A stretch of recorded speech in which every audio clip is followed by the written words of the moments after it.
Good morning dear students.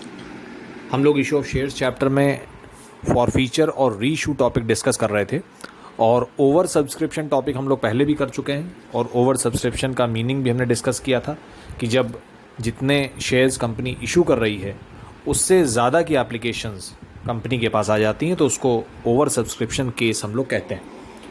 और forfeiture और reissue के टॉपिक को भी हमने डिस्कस किया है, भी प्रीवियस क्लासेस में भी किया गया है। तो एक ये बहुत ही स्पेशल इलस्ट्रेशन है जिसको हम लोग डिस्कस करेंगे और एक बहुत ही हिडन पॉइंट इसमें है जो जनरली आपको ओपनली क्वेश्चन में नहीं दिया रहता। तो यहाँ पे जो टॉपिक है हमारा वो है partial allotment of shares, their forfeiture and reissue. Partial allotment का मतलब यही है कि जितने शेयर्स शेयर होल्डर ने मांगे हैं कंपनी से उतने शेयर्स कंपनी ने उसको नहीं दिए, उससे कम दिए। तो यहाँ देखिए लिखा हुआ है शेयर होल्डर है अर्पित अप्लाइड फॉर 2000 शेयर्स, तो अप्लाई कर रहा है 2000 शेयर्स के लिए। 10 रुपीज़ का शेयर है, 2.5 प्रीमियम है and he was allotted 1000 shares. तो 2000 के लिए अप्लाई किया पर उसको दिए गए सिर्फ 1000 shares. After having paid 3 on application he did not pay the allotment money and on his subsequent failure to pay the first call his shares were forfeited. मतलब उसके शेयर्स को फर्स्ट कॉल के बाद फॉरफीट कर लिया गया। तो देखिए 3 रुपीज़ तो एप्लीकेशन का था प्लस 4.5 रुपीज़ अलॉटमेंट का है, इसमें प्रीमियम भी है, प्लस 2 रुपीज़ फर्स्ट कॉल का है।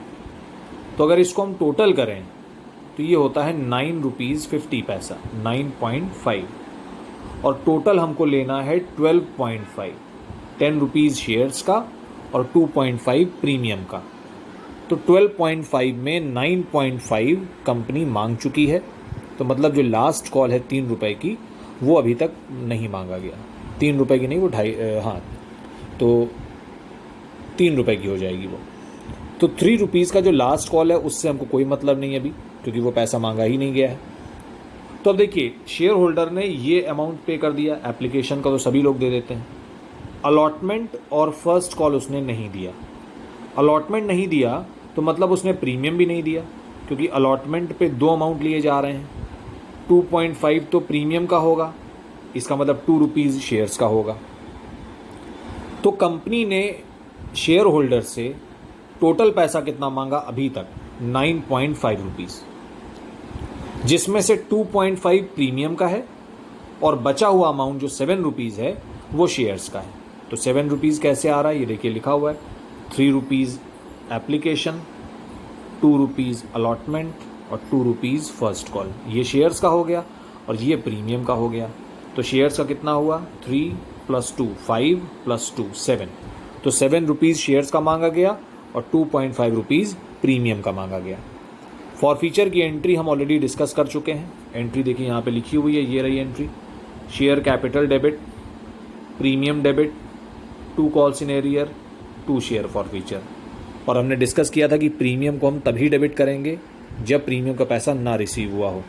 तो अभी तो हम देख रहे हैं कि शेयर होल्डर ने अलॉटमेंट का पैसा तो दिया नहीं है, तो अगर अलॉटमेंट नहीं दिया है तो मतलब उसने प्रीमियम भी नहीं दिया है। तो अगर प्रीमियम नहीं दिया है तो हमको प्रीमियम भी डेबिट करना पड़ेगा, इसीलिए हमने प्रीमियम को भी डेबिट किया। तो उसने प्रीमियम का अमाउंट कितना है 2.5 और शेयर्स का कितना है 7 रुपीज़, हम लोग ऐड कर चुके हैं, ये है टोटल 7 रुपीज़। तो अब देखते हैं ये अमाउंट कैसे आ रहे हैं। शेयर होल्डर के पास 1000 शेयर्स हैं, तो हमारी एंट्री होनी चाहिए शेयर कैपिटल अकाउंट डेबिट 1000 × 7, तो 7 रुपीज़ तो हमने उससे शेयर्स का मांग लिया। और प्रीमियम में होना चाहिए 1000 × 2.5, तो ये 2500 होना चाहिए। यहाँ लिखा हुआ है 1500 रुपये। बस यही अमाउंट पे हमको ध्यान देना है। इस पूरे इलस्ट्रेशन में अगर कोई इंपॉर्टेंट चीज़ समझने वाली है तो वो यही है। हमने पहले भी डिस्कस किया था जब फॉरफीचर की एंट्री डिस्कस की थी कि अगर हमको प्रीमियम का पैसा नहीं मिला है तो उसको हम डेबिट करते हैं, और जितना पैसा नहीं मिला है सिर्फ उतना डेबिट करते हैं। हो सकता है शेयर होल्डर ने कुछ पैसा दे दिया हो। तो अब यहाँ पे देखते हैं कि जो शेयर होल्डर है उसने अप्लाई किया था 2000 शेयर्स के लिए। 2000 शेयर्स के लिए अगर वो अप्लाई करता है और एक एप्लीकेशन 3 रुपये की है, एक एप्लीकेशन 3 रुपये की है, तो उसने एप्लीकेशन के टाइम पे कितना पैसा दिया, 6000 रुपये उसने दिया। At the time of application, क्योंकि पहले तो वो अप्लाई करेगा 2000 शेयर्स के लिए, बाद में उसको 1000 शेयर्स तो दे दिए गए, तो 1000 शेयर्स का जो 3000 रुपये हुआ वो तो एडजस्ट हो गया चलिए, लेकिन अभी भी 3000 रुपये उसका एक्स्ट्रा है, तो या तो कंपनी उसको ये 3000 रुपये वापस कर देती, लेकिन ऐसा तो कहीं नहीं लिखा है। तो इसका मतलब ये जो 3000 रुपये एक्स्ट्रा दिया है शेयर होल्डर ने, ये पैसा अलॉटमेंट के टाइम पे एडजस्ट किया गया होगा, क्योंकि जो एडवांस शेयर होल्डर से हमको मिलता है वो हम अलॉटमेंट पे एडजस्ट करते हैं, क्योंकि एप्लीकेशन के बाद अलॉटमेंट ही आता है। तो इस 3000 रुपये को कंपनी ने अलॉटमेंट के टाइम पे एडजस्ट किया होगा। अब देखिए, जो शेयर होल्डर है उससे हमें अलॉटमेंट के टाइम पे कितना पैसा लेना है। शेयर होल्डर के पास 1000 शेयर्स हैं, अलॉटमेंट के टाइम पे हमको लेना है 4.5 रुपीज़। क्वेश्चन में दिया हुआ है कि जो अलॉटमेंट मनी है वो 4.5 है, यहाँ पे लिखा हुआ है, देखिए अलॉटमेंट मनी हमारा 4.5 है, और 4.5 में प्रीमियम भी है और शेयर्स का पैसा भी है। तो हमको ये देखना है कि हमको प्रीमियम कितना लेना है और शेयर्स का कितना लेना है। तो 1000 शेयर से आप 2 रुपीज़ शेयर्स का लेंगे, दैट मीन्स 2000 रुपये तो आप शेयर्स का लेंगे उससे, और 1000 शेयर से आप 2.5 दैट मीन्स 2500 रुपये प्रीमियम का लेंगे। इस तरह से आप 4500 रुपये उससे लेंगे। एक शेयर से 4.5 रुपये लेना है, तो 4.5 में 2 रुपये शेयर्स का है और 2.5 रुपीज़ प्रीमियम का है। तो 1000 शेयर से हमको टोटल पैसा कितना लेना है, 4500, जिसमें 2000 शेयर्स का है और 2500 प्रीमियम का है। अब क्वेश्चन कह रहा है कि उसने आपको अलॉटमेंट का पैसा नहीं दिया, लेकिन कुछ एडवांस तो वो दे ही चुका है पहले ही। ये देखिए एडवांस तो यहाँ लिखा हुआ है 3000 रुपये। तो उसने अप्लाई किया था 2000 शेयर्स के लिए, पर उसको दिए गए सिर्फ 1000 शेयर्स। तो जो 3000 रुपये एक्स्ट्रा है कंपनी के पास, तो ये 3000 रुपये कंपनी कहाँ एडजस्ट करेगी, अलॉटमेंट पे एडजस्ट करेगी। तो अलॉटमेंट में सबसे पहले कंपनी 3000 रुपये में से 2000 रुपये शेयर्स का एडजस्ट कर लेगी। तो 2000 में पूरा 2000 कंपनी को मिल जाएगा। तो सबसे पहले शेयर्स का पैसा एडजस्ट किया जाएगा। तो 3000 में 2000 तो एडजस्ट हो गया, अभी भी 1000 रुपये एडवांस बच रहा है। तो अब इस 1000 रुपये के एडवांस को कंपनी कहाँ एडजस्ट करेगी, कंपनी प्रीमियम में एडजस्ट करेगी। तो 2500 रुपये प्रीमियम में से 1000 रुपये कंपनी रिसीव कर लेगी। तो प्रीमियम कितना नहीं मिलेगा कंपनी को, सिर्फ 1500 रुपये प्रीमियम का नहीं मिलेगा इस पर्टिकुलर शेयर होल्डर से। तो ये जो शेयर होल्डर है मिस्टर ए, इन्होंने 3000 रुपये एक्स्ट्रा पे किए थे, जिसमें से 3000 में से 2000 रुपये शेयर्स में एडजस्ट हो गया और 1000 रुपये प्रीमियम में एडजस्ट हो गया। प्रीमियम टोटल था 2500 रुपये, 1000 अगर एडजस्ट हो जाता है तो 1500 रुपये प्रीमियम नहीं रिसीव होगा। इसको सभी स्टूडेंट्स अपनी कॉपी में नोट कर लें, वैसे भी ये बुक में दिया हुआ है पर ये इजी वे में मैंने इसको समझा दिया है। तो इस तरह से प्रीमियम 1500 आया है, इसीलिए बुक में जो एंट्री की गई है वो यहाँ पे 1500 लिखा हुआ है सिक्योरिटीज़ प्रीमियम के सामने। तो अब हम लोग देखते हैं जनरल एंट्री। ये देखिए, इसलिए यहाँ पे 1500 रुपये लिखा हुआ है, अदरवाइज 1000 मल्टीप्लाइड बाय 2.5 हम कर सकते थे। तो प्रीमियम हम उतना ही डेबिट करते हैं जितना हमको नहीं रिसीव हुआ। तो रिसीव करना था 2500, जिसमें से 1000 रुपये तो हमने उसके एडवांस में से एडजस्ट कर लिया, तो सिर्फ 1500 रुपये उसने हमको प्रीमियम का नहीं दिया। उसके बाद कॉल्स इन एरियर देख लेते हैं और फॉर फीचर देख लेते हैं अब कितना होगा। तो उसने अलॉटमेंट का पैसा नहीं दिया, फर्स्ट कॉल का भी नहीं दिया। तो अलॉटमेंट पे तो हमने देख ही लिया, अलॉटमेंट पे हमको उससे कितना पैसा चाहिए था, 4.5, दैट मीन्स 4500। तो पूरा 4500 रुपये हमको उससे लेना था अलॉटमेंट के टाइम पे, जिसमें से 3000 तो उसका एडवांस था ही हमारे पास। तो अलॉटमेंट पे उसने कितना पैसा नहीं दिया हमको, टोटल 1500 रुपये हमको अलॉटमेंट पे नहीं दिया उसने। और उसके बाद फर्स्ट कॉल 2 रुपये की थी, तो 1000 मल्टीप्लाइड बाय 2, 2000 रुपये वो फर्स्ट कॉल पे भी नहीं देगा। तो कॉल्स इन एरियर हमारा कितना हो जाएगा, 3500 रुपये। ये देखिए लिखा हुआ है कॉल्स इन एरियर 3500 रुपये। और शेयर फॉर फीचर में कौन सा अमाउंट जाएगा, जो शेयर होल्डर पे कर चुका है। तो पे कौन सा अमाउंट किया उसने सिर्फ एप्लीकेशन का पैसा दिया आपको। तो 1000 मल्टीप्लाइड बाय 3 कितना होता है, 3000। 3000 रुपये उसने आपको एप्लीकेशन का दे दिया, और साथ ही साथ उसने 3000 रुपये एडवांस भी तो दिया था। तो हम पूरा पैसा फॉरफिट करेंगे, तो 6000 रुपये हमको उससे मिल गया, लेकिन यहाँ लिखा है सिर्फ 5000। तो मैंने बताया था आपसे कि एक बार प्रीमियम का पैसा अगर हमको मिल जाएगा तो उसको हम बिल्कुल भूल जाएंगे, तो ये जो 3,000 रुपये एडवांस मिला था, इसमें 1,000 रुपये तो हमने प्रीमियम में एडजस्ट किया था, तो उसको आप बिल्कुल भूल जाइए। तो इस 3,000 की जगह हम क्या करेंगे, सिर्फ 2,000 लेंगे, तो हम 2,000 एडवांस ही कंसिडर करेंगे। तो इस तरह से ये 5,000 आ जाएगा हमारा। ये देखिए, तो प्रीमियम का जितना पैसा मिल गया है उसको हम बिल्कुल भूल जाते हैं, जो नहीं मिला है सिर्फ उसको डेबिट करते हैं। तो इस तरह से ये एंट्री कंप्लीट हुई है। इस एंट्री के गलत होने के 99% चांसेस हैं। बोर्ड में टॉपिक पूछा जा चुका है, बहुत ध्यान से करेंगे सभी स्टूडेंट्स।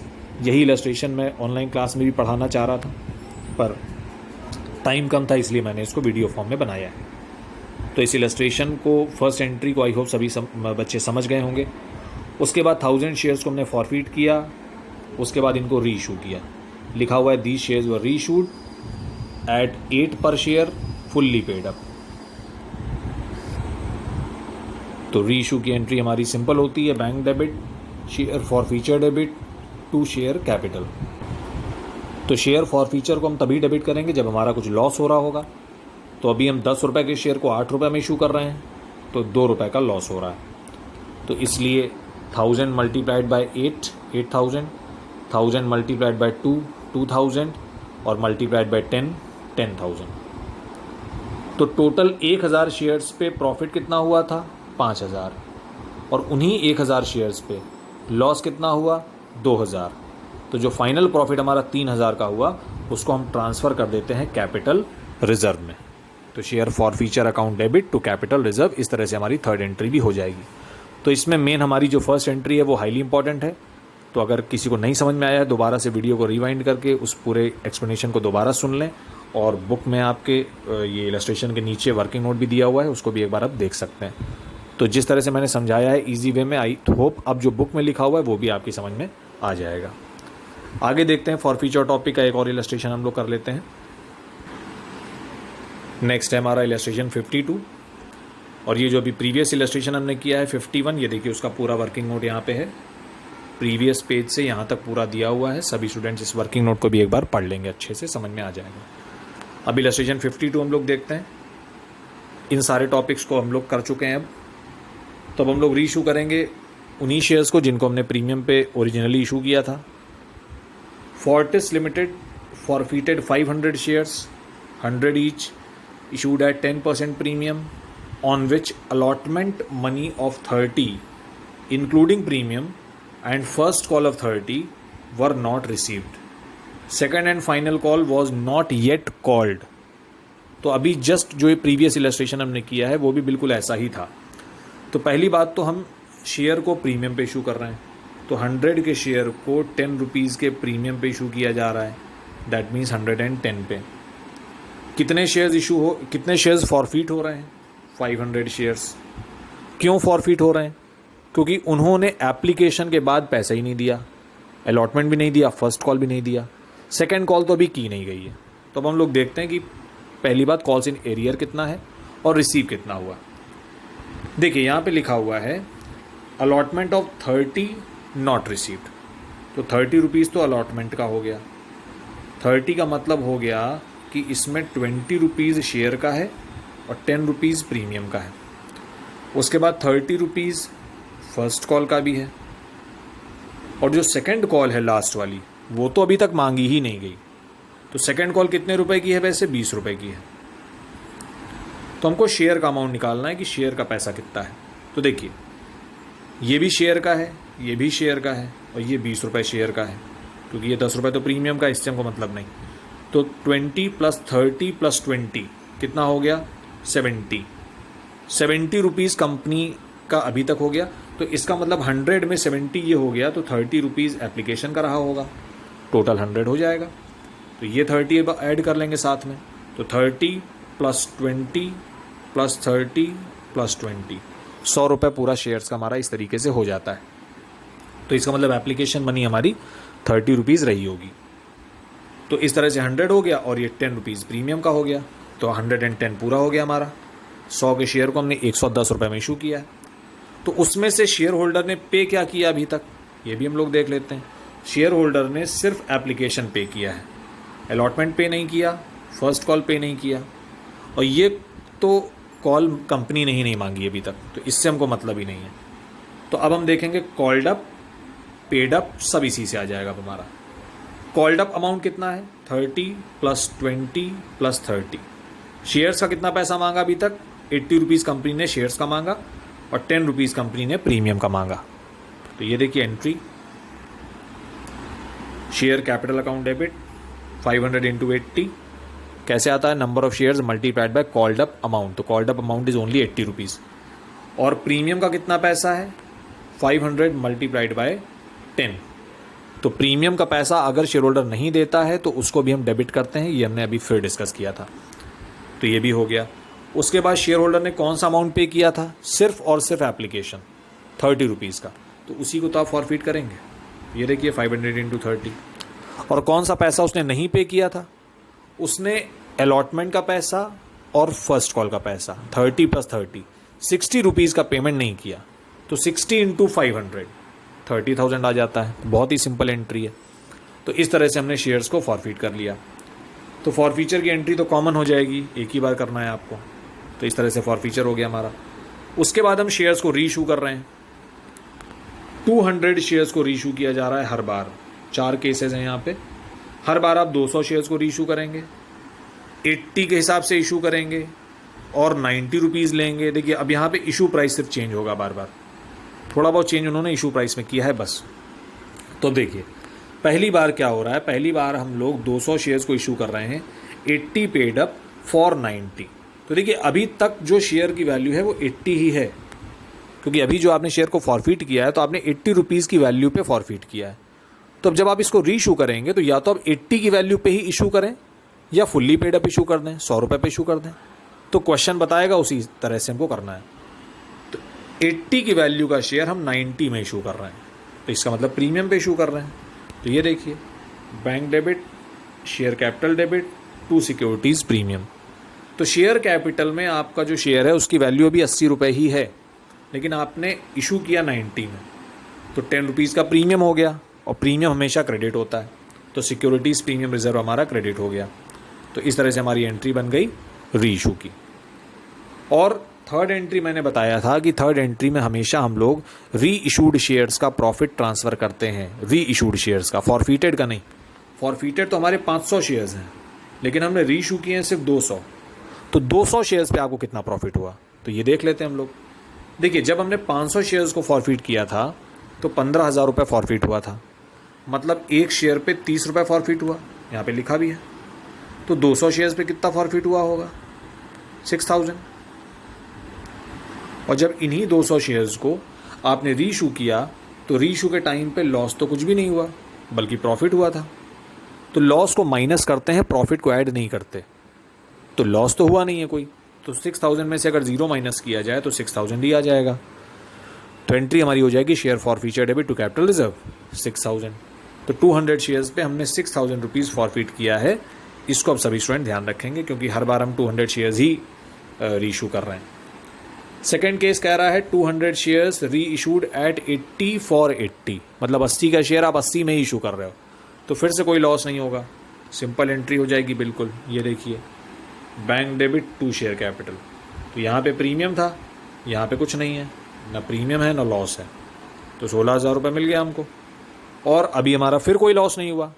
तो 200 शेयर्स पे फॉरफिट कितना पैसा किया था? 6,000, माइनस लॉस कुछ है नहीं, तो पूरा 6,000 ही देखिए लास्ट एंट्री में ट्रांसफ़र हो गया है। 6,000 रुपीज़ ही लिखा हुआ है। थर्ड केस देख लेते हैं। 200 शेयर्स को हमने 80 रुपये के अकॉर्डिंग इशू किया, पर हमने पैसा लिया सिर्फ 70 रुपये। तो शेयर ऑफ 80 इशूड एट 70। अब हमारा 10 रुपीज़ का लॉस हो रहा है। तो अब हम क्या करेंगे, रीइशू की एंट्री में ये जो 10 रुपये का लॉस हो रहा है इसको शेयर फॉरफीचर अकाउंट से ही कवर करेंगे।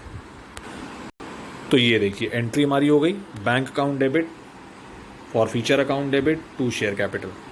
तो शेयर कैपिटल में 80 रुपये ही जा रहा है, 16,000 रुपये के शेयर्स हैं, पर हम इशू कर रहे हैं 70 रुपीज़ में, तो हमको मिल रहा है सिर्फ 14। और जो लॉस होता है उसको हम शेयर फॉरफीचर अकाउंट से ही कवर करते हैं, क्योंकि जो अकाउंट में प्रॉफिट था उसी अकाउंट से हम लॉस को कवर करते हैं। इसको हम लोग ने प्रीवियस क्लासेस में भी डिस्कस किया है। तो 2,000 रुपये का हमारा लॉस हो गया। और लास्ट एंट्री में हम क्या करते हैं, कैपिटल रिजर्व में ट्रांसफ़र करते हैं। तो जब हमने शेयर्स को फॉरफिट किया था 200 शेयर्स को, तो हमने फॉरफिट किया था 6,000 रुपये, माइनस 2,000 का लॉस हो गया, तो 2000 इसमें से आप माइनस कर दीजिए, तो आपको 4000 का फाइनली प्रॉफिट हुआ। तो 4000 को देखिए यहाँ पे ट्रांसफ़र किया गया है, सिर्फ 4000 को। और उसके बाद जो हमारा फोर्थ केस है, फोर्थ केस कह रहा है कि 200 शेयर्स को आपने 80 रुपीज़ के शेयर को 50 में इशू कर दिया, जो फोर्थ केस कह रहा है। तो 80 का शेयर 50 में इशू हुआ, तो हमारा 30 रुपीज़ का लॉस हो गया। तो एंट्री देखिए सेम है बिल्कुल, ये एंट्री और ये एंट्री बिल्कुल सेम है। यहाँ पे 10 रुपये का लॉस था, यहाँ 30 रुपये का लॉस हो गया है, तो यहाँ 6000 का लॉस हो गया है बस। और ये तो मैंने आपको प्रीवियस क्लास में भी समझाया था कि जो लॉस होता है वो मैक्सिमम उतना ही हो सकता है जितना आपने फॉरफीट किया था। तो 200 शेयर्स पे हमने फॉरफीट कितना किया था, 6000 रुपये। तो मैक्सिमम लॉस आप कितना सफ़र कर सकते हैं, 6000 का लॉस ही आप सफ़र कर सकते हैं, इससे ज़्यादा का लॉस आप सफ़र नहीं कर सकते। तो हमने पूरा लॉस सफ़र कर लिया, तो अब हमारे पास ट्रांसफ़र करने के लिए कोई भी अमाउंट नहीं है। तो ये जो कैपिटल रिजर्व वाली एंट्री है देखिए नहीं की जा रही है। तो मैक्सिमम डिस्काउंट आप कितना दे सकते हो, उतना ही डिस्काउंट दे सकते हो जितना पैसा आपने उन शेयर्स पे ऑलरेडी फॉरफीट कर रखा है। तो आपने 200 शेयर्स पे 6000 रुपये ऑलरेडी फॉरफीट कर रखा है, तो जब आप इन्हीं 200 शेयर्स को रीइशू करेंगे तो इससे ज़्यादा का डिस्काउंट आप नहीं दे सकते। तो मैक्सिमम हम 30 रुपीज़ का डिस्काउंट दे सकते थे, वो हमने दे दिया। तो इसीलिए हमारे पास अब ट्रांसफ़र करने के लिए कोई भी अमाउंट नहीं है। तो इस तरह से इलस्ट्रेशन हमारा कंप्लीट हो जाएगा। जो नेक्स्ट इलस्ट्रेशन है वो भी बिल्कुल सेम है। तो सभी स्टूडेंट्स इलस्ट्रेशन नंबर 53 को अपने आप सॉल्व करके देखेंगे। तो 52 का एक्सप्लेनेशन पहले आप पूरा सुन लीजिए अच्छे से, फिर 53 को अपने आप अटेम्प्ट करें। तो इस तरह से हम लोग फॉरफीचर टॉपिक को कंटिन्यू कर रहे हैं। और जो नेक्स्ट टॉपिक अब हमारा होगा, जो नेक्स्ट क्लास होगी, उसमें हम लोग फॉरफीचर को देखेंगे। जो हमारा ओवर सब्सक्रिप्शन टॉपिक है, प्रो राटा टॉपिक, उसके साथ में देखेंगे। तो ये हेडिंग होगी next, forfeiture of shares under pro rata category. Pro rata category वही होता है प्रोपोर्शनल अलॉटमेंट, जैसा कि अभी हमने एक इलस्ट्रेशन देखा था जिसमें शेयर होल्डर ने 2000 शेयर्स के लिए अप्लाई किया था, पर उसको दिए गए थे सिर्फ 1000 शेयर्स। तो उसका जो 3000 रुपये का एडवांस था उसको हमने अलॉटमेंट पे एडजस्ट किया था, जिसमें से 2000 रुपये शेयर्स में एडजस्ट हो गया था, 1000 रुपये प्रीमियम में एडजस्ट हो गया था। तो ये जो टॉपिक अभी हमने एक इलस्ट्रेशन में किया है, इसी को हम लोग आगे हेडिंग में देखेंगे, forfeiture of shares under pro rata category. तो आई होप ये टॉपिक सभी को समझ में आ रहा होगा। इसके ये इलस्ट्रेशन जो मैंने बताए हैं इसको कर लीजिए, और अनसॉल्व क्वेश्चंस भी मैं बता दूंगा, शेयर कर दूंगा, उसको भी सभी स्टूडेंट्स अपनी कॉपी में अच्छे से सॉल्व कर लें। Thank you so much, God bless you.